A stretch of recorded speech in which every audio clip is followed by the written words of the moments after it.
Bom dia, povo de Deus. Boa tarde, boa noite e boa madrugada. Hoje, 23 de dezembro de 2023. Vai o meu abraço a todos vocês, meu irmão Moacir. Um grande abraço para você, meu xará, irmão Antônio, Paulo Roberto e os demais, que são muitos os irmãos. Um beijo no coração de todos vocês. Muito obrigado pelos novos inscritos. Eu estou tão feliz por este fim de ano. Hoje, 23 de dezembro.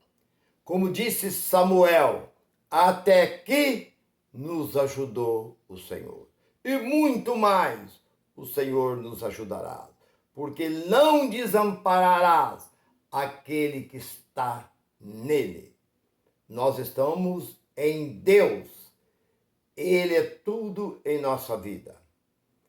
Deus é o nosso escudo, aquele que nos defende, como os soldados romanos usavam aquele escudo, os soldados gregos, para defender das lanças, as flechas, as espadas. Deus é o nosso refúgio e fortaleza, como disse Davi no Salmo 46. Ele é o nosso refúgio, fortaleza e socorro bem presente na angústia, pelo que não temeremos. Não temos que temer, porque Ele é o nosso ajudador. Foi o tema, o nome da mensagem é essa. Aprendi errado e ensinei errado. Por espaço de 43 anos, eu aprendi errado e ensinei errado. Porque o que foi me ensinado foi tudo errado. E eu continuei ensinando errado. Porque 2 mais 2 são 4. Porque quando nós entramos na escola, nós vamos aprender o que a professora vai nos ensinar. Ela coloca lá o número 2, diz, esse aqui é 2. Sim. Aí ela coloca próximo outro 2. E ela faz um X no meio e diz, 2 vezes 2 é 4.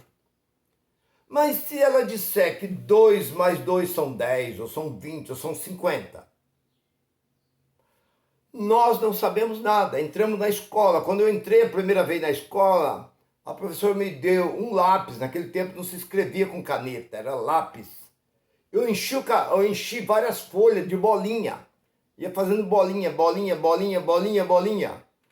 Depois ela falou assim, agora você fez as bolinhas, fez. Agora coloca uma perninha. Aí virou A. Agora coloca um chapeuzinho. Virou O. E aquilo entrou na minha cabeça. E até hoje não saiu. Então, se a professora disser 2 mais 2 são 40, você vem e fala, não, 2 mais 2 são 4. Não, 2 mais 2 são 40. Você pode fazer o que você quiser. Você não consegue tirar de dentro aquela pessoa, porque ela aprendeu assim. Está enraizada lá dentro. 20, 30, 40 anos de igreja. Sempre aprendendo a mentira. E a mentira passa a ser o quê? Uma verdade. Verdade não é. Mas ela demonstra ser uma verdade. Oh, nós estamos esperando a volta de Cristo. Oh, Jesus vai voltar. Ah, no céu tem rua de ouro. Ah, no céu nós vamos encontrar com nossos pais, com nossos parentes. Ah, lá no céu, lá no céu. Isso entra aqui e depois daqui desce e vem ao coração. E depois é difícil para tirar. É como uma árvore. Se você pegar uma pequena árvore da finura de uma caneta, você plantar, aí passa uns dias, você não está contente, você vai lá, bate a mão, arranca aquela árvore. Mas se você deixar passar ali um ano, aquela árvore, você não consegue mais tirar. Você vai bater a mão, vai puxar, ela já está enraizada. Você vai ter que cavar em volta dela para você tirar ela. Você planta aquela árvore. Ela passa 5 anos, 10 anos, 15, 20, 30, 40, 50 anos. Ela vira uma árvore de 25, 30 metros de altura. Uma enorme árvore. O que você tem que fazer para tirar ela? Cortar ela é fácil. Com a motosserra você consegue cortar ela, com poucos minutos você corta. Mas e para arrancar ela da raiz toda? Tem raiz que aprofundou a 10, 15 metros de profundidade. Ela busca umidade lá no fundo. E ela também, pela própria natureza, ela se espalha suas raízes aos lados para buscar resistência, para que os ventos que tocam não derrubem. Vocês podem ver que tem árvore, como as palmeiras, lá no Líbano. As palmeiras chegam a dobrar, encostar suas folhas no chão, mas ela não arreda do seu lugar, porque as raízes são profundas e elas são extensas. Então, assim, a árvore, você tem que colocar uma máquina para arrancar, cavar, e aquela máquina pega naquela árvore e tenta puxar, não sai. Tem que ir cavando, cavando, fazer um enorme buraco para conseguir arrancar. Por quê? Porque está profundo. Assim são todas aquelas pessoas que aprendem dentro da religião, dentro desses lugares chamado igreja, dentro dessas assembleias, dessas congregações, desses lugares, aprende tudo, não é 90%, não, 100% que eles aprendem é tudo mentira. Ali não tem nada a ver com este livro, não tem nada a ver com Deus. Deus está distante daquilo. Então o tema da mensagem é: aprendi errado, ensinei errado por espaço de mais de 40 anos. E eu encontrei com a verdadeira palavra. A palavra que transforma, que liberta em 2020. Eu encontrei com a graça. Hoje eu não tenho dúvida daquilo que falo, porque eu falo e provo. Como diz o velho ditado, mato a cobra e mostro a cobra morta. Não mostro o pau, não, mostro a cobra morta. Tudo que eu falo com base dentro desse livro.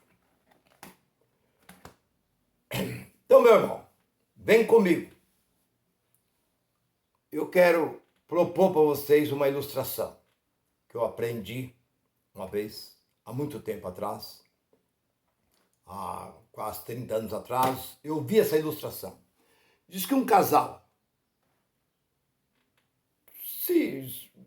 assim, o rapaz e a moça se casaram, e o rapaz gostava muito de peixe. E ele sempre comprava peixe, levava peixe para a esposa fazer. Mas a esposa só aproveitava um pedacinho do peixe. Ela cortava um grande pedaço da cabeça e um grande pedaço da cauda do peixe e aproveitava só o miolinho do peixe. Ele chegava a olhar, via aquele desperdício. Ele olhava, via aquilo, e ela só usava um pequeno pedaço do peixe. Ele falou para ela, falou assim: fulana, o que você está fazendo está errado? Ela falou: o quê? Por que você só cozinha, só faz, prepara só um pedacinho do peixe e o resto joga fora? Porque nós só podemos comer esse pedaço do peixe. Mas quem disse isso? Eu aprendi com a minha mãe.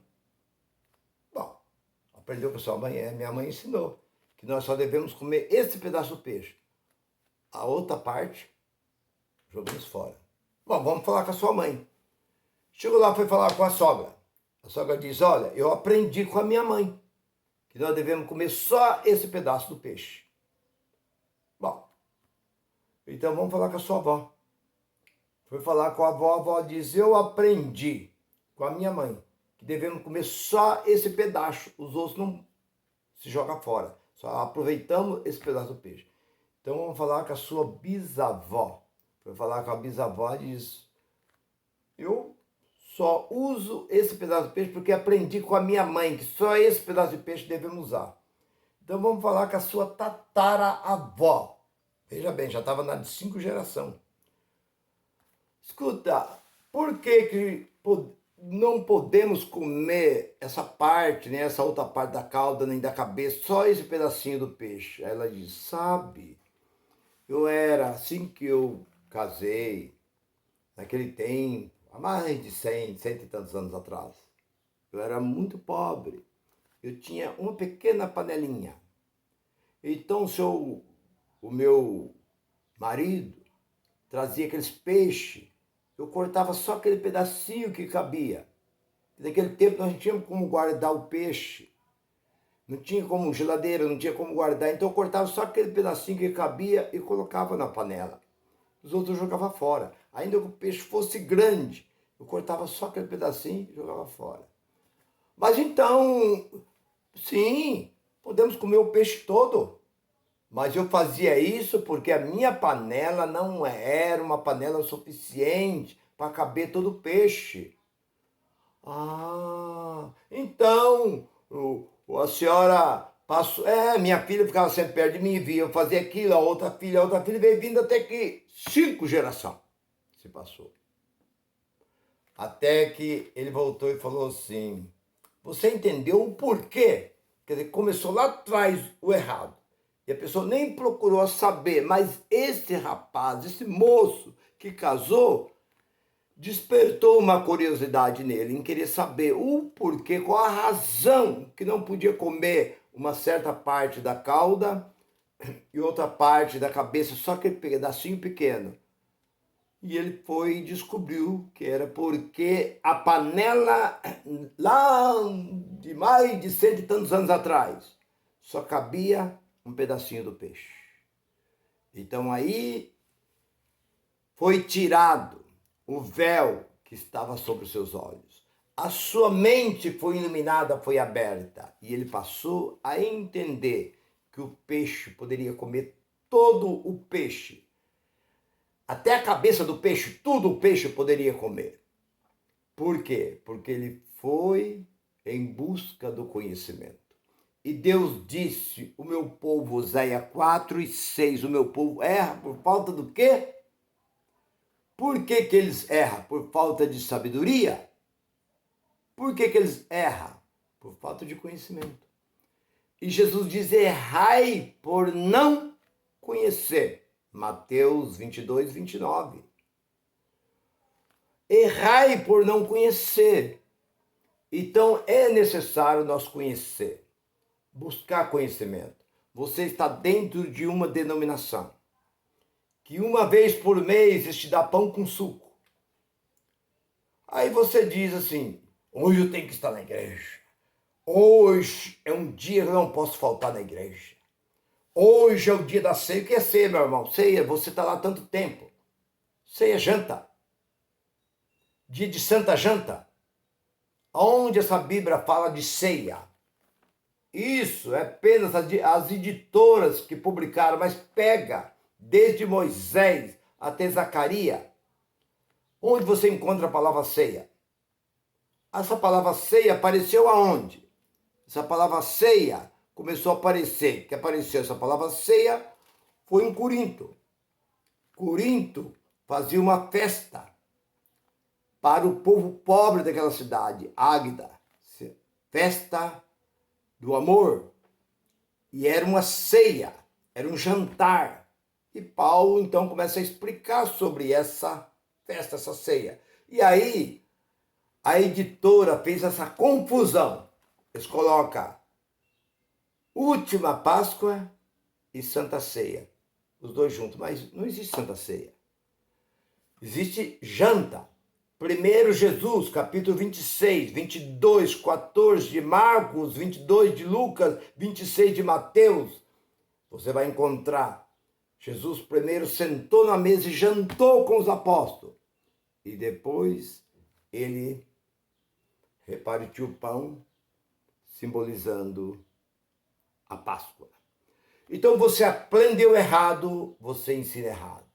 Então aquele moço aprendeu que o peixe se podia comer todo. Então ele não desperdiçou mais o peixe. Então você está dentro de uma denominação, dando 10%. Depois você sabe que 10% foi para os judeus. Foi para a tribo de Levi. Né? E para as viúvas, os órfãos e os desamparados. Era para isso. E o gentio não tem lei, 2:14 de Romanos. Nós não temos nada a ver com o que está aqui dentro. Isso tudo aqui é para os judeus. Este é um livro feito para os judeus, dos judeus para os judeus. Tudo que se diz aqui é para os judeus. Nós não temos nada a ver com dízimo, com oferta. Isso é uma enganação. Quando você descobrir isso, assistindo nós que somos pregadores da graça, que não sou só eu, temos vários pregadores da graça, você vai descobrir, como aquele moço que descobriu que o peixe poderia comer inteiro quando ele buscou o conhecimento. Busque o conhecimento e fuja deste lugar que você tem como um lugar sagrado. Igreja de Deus, Deus não tem igreja. A igreja de Deus é vida. As vidas são. Eu sempre gosto de frisar essa mensagem, essa palavra, esse versículo 3 e 16 de 1 Coríntios. Não sabeis que vós são templo e morada do Espírito de Deus. Se você gostou dessa mensagem, divulga, passe para outras pessoas, para que possamos crescer na graça e no conhecimento de Cristo ressuscitado. Graça e paz para todos. Feliz Natal para todos. Bye, bye.